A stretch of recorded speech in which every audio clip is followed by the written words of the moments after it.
স্বরাষ্ট্রমন্ত্রী কামাল সাহেব সহ আওয়ামী লীগের নেতারা পৃথিবীর যেখানেই থাকে তাদেরকে দলে এনে প্রকাশ্যে সামনে বসে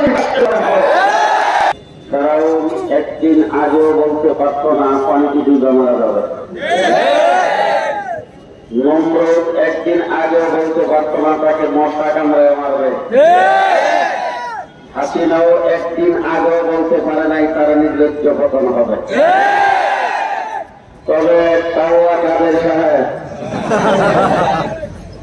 আর হাসান মাহমুদ সাহেব, স্বরাষ্ট্রমন্ত্রী কামাল সাহেব তারা আগের দিনই টের পেয়েছেন। আগের দিন তারা শেখ হাসিনাকে রেখে ভাববেন, যিনি বক্তৃতায় বলেছিলেন আমরা পারবো না, প্রয়োজনে ফখরুল সাহেবের বাসায় গিয়ে উঠবো। আমার আজকে জানতে ইচ্ছা হয় তোরা সিরিয়া বাড়ি সালাম দিয়ে আপনাদেরকে কোথাও পাওয়া যাচ্ছে না। যারা 17 বছর পর্যন্ত আমাদেরকে নির্যাতন করেছেন, আজকে সে আওয়ামী লীগ কোথায়?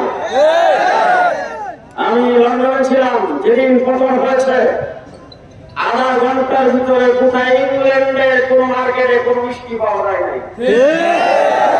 গোটা বাঙালি জাতি মাঠে নেমে এসেছেন। গোটা বিশ্বে জয় জয়কার রব উঠেছে।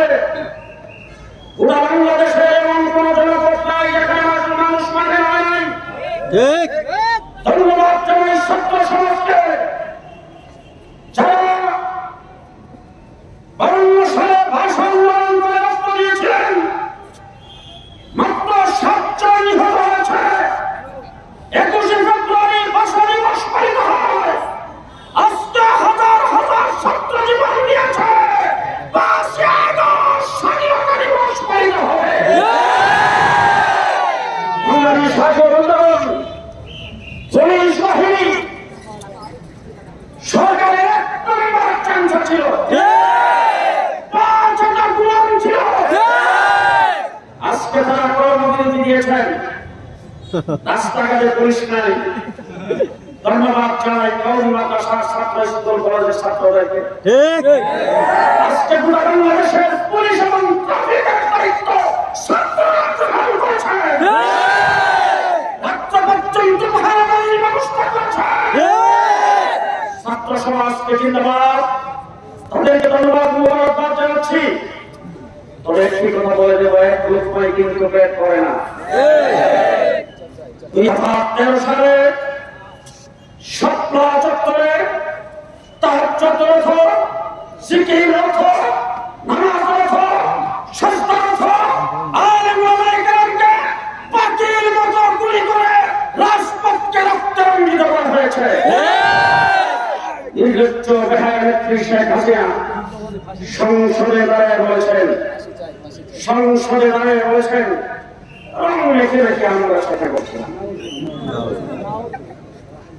ওয়াহিদুল কাদের সাহেব, হাসান মাহমুদ সাহেব মিথ্যা কথা মিথ্যা বলেছেন, আমি কোনদিন ক্ষমা করবেন না।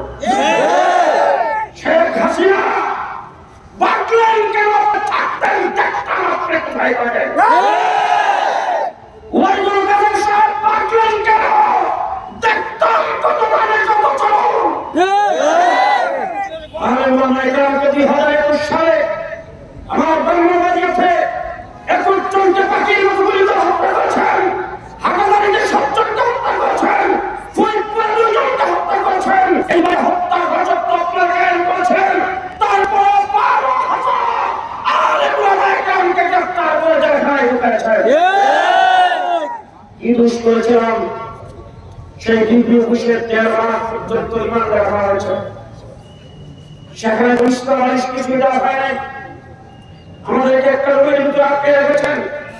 2 বছর পর্যন্ত দেখাই গেলাম 3 বছর ছিল জেলখানার ভিতরে একটা রুমের ভিতরে আটকে রেখেছেন। বের হইতে দেওয়া হয় নাই। তারপরে এই গন্ডার হিসাবে হয়